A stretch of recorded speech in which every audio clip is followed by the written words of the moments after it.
अस्सलाम वालेकुम व्यूअर्स, मैं मुख्तार अहमद आप सबका अपने यूट्यूब चैनल डॉट नॉलेज पर इस्तकबाल करता हूं। Welcome you all on dot knowledge. क्या आप जानते हैं कि आर्टेमिस 2 का स्पेस क्राफ्ट ओरियन ज़मीन पर कैसे वापस आएगा? क्या ये सीधा ज़मीन पर गिर जाएगा या इसके पीछे भी कोई साइंस है? आइए आज इसे मुकम्मल डेटा और फैक्ट के साथ समझते हैं। आर्टेमिस 2 स्पेस मिशन जो 1 अप्रैल 2026 को लॉन्च हुआ और अपने सारे स्टेजेस सक्सेसफुली पूरा करते हुए इस वक्त चांद के लूनर फ्लाई बाई में है। इसमें 4 इंसान सवार हैं, इसलिए अब दुनिया की नज़रें उनकी सेफ वापसी पर लगी हैं। एक्चुअली कोई भी स्पेस क्राफ्ट ज़मीन पर सीधा नहीं गिरता, बल्कि इसके पीछे एक बहुत ही सोफिस्टिकेटेड हाईटेक साइंटिफिक प्रोसेस होता है जिसे री एंट्री कहते हैं। नॉर्मल स्पेस क्राफ्ट अमूमन लो अर्थ ऑर्बिट में होता है, जो ज़मीन से करीब 200 से 400 किलोमीटर ऊपर होता है।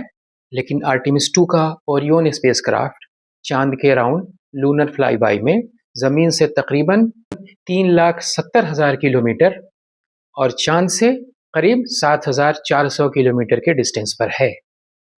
जब ओरियन चांद के बैक साइड पर जाएगा, जो हिस्सा ज़मीन से नज़र नहीं आता, तो स्पेस में इंसान के ज़रिए तय की गई ये सबसे ज़्यादा दूरी होगी। जब ये ज़मीन की तरफ वापस आएगा तो इस वक्त उसकी स्पीड तकरीबन 39,600 किलोमीटर पर आवर होगी, यानी 11 किलोमीटर पर सेकंड। ये स्पीड लो अर्थ ऑर्बिट से आने वाले स्पेस क्राफ्ट से कहीं ज़्यादा होती है, इसलिए इसकी री एंट्री ज़्यादा खतरनाक और ज़्यादा हीट जनरेट करने वाली होगी। ये प्रोसेस सबसे पहले डी ऑर्बिट से शुरू होगा, जिसके लिए थ्रस्टर्स को अपोजिट डायरेक्शन में फायर किया जाएगा। स्पीड कम होगी और ऑर्बिट एलिप्टिकल हो जाएगी और स्पेसक्राफ्ट ज़मीन की तरफ नीचे आने लगेगा। री एंट्री ज़मीन से करीब 120 किलोमीटर की हाइट पर शुरू होगी, जहां एस्ट्रोनॉट्स को 4 से 6 जी तक की ग्रेविटेशनल फोर्स का सामना करना पड़ेगा। जब ओरियन ज़मीन के एटमॉस्फेयर में एंटर करेगा तो फ्रिक्शन और कंप्रेशन हीट की वजह कर टेम्परेचर बढ़कर 2800 डिग्री सेंटीग्रेड तक पहुंच सकता है। इस टेम्परेचर पर ऐसा लगेगा जैसे ओरियन एक आग का गोला बन गया हो।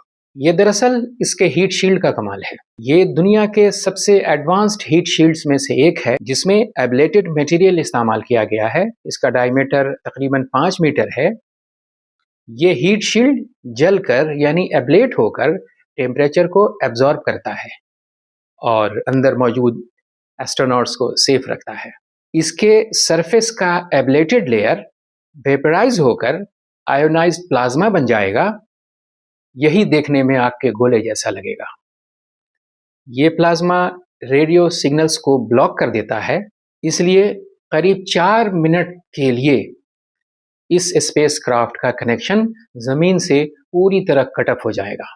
आर्टेमिस 2 में एक ख़ास टेक्निक इस्तेमाल की गई है जिसे स्किप री एंट्री कहते हैं। इसमें स्पेस क्राफ्ट पहले ज़मीन के एटमॉस्फेयर में एंटर करेगा, फिर थोड़ा सा बाउंस होकर दोबारा ऊपर जाएगा और फिर दूसरी बार ये री एंटर होगा।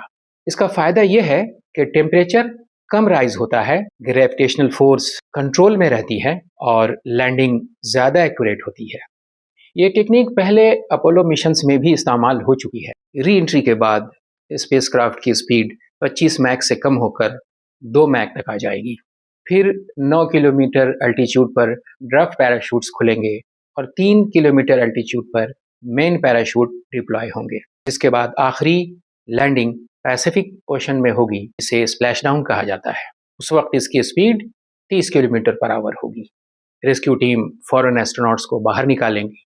नाजरीन, री एंट्री एक इंतहाई कम्प्लेक्स, एडवांस्ड और रिस्की साइंटिफिक प्रोसेस है, जिसमें इंजीनियरिंग, एडवांस्ड फिजिक्स और प्रिसाइज टाइम मैनेजमेंट का कमाल है। इसमें शामिल हैं तकरीबन 11 किलोमीटर पर सेकंड की डेंजरस स्पीड, 2800 डिग्री सेंटीग्रेड तक का डेडली टेम्परेचर, एस्किप री एंट्री जैसी मॉडर्न टेक्निक्स और प्रिसाइज ओशन लैंडिंग, और यह सब कुछ इंसानों को दोबारा चांद तक ले जाने के मिशन का अहम हिस्सा है।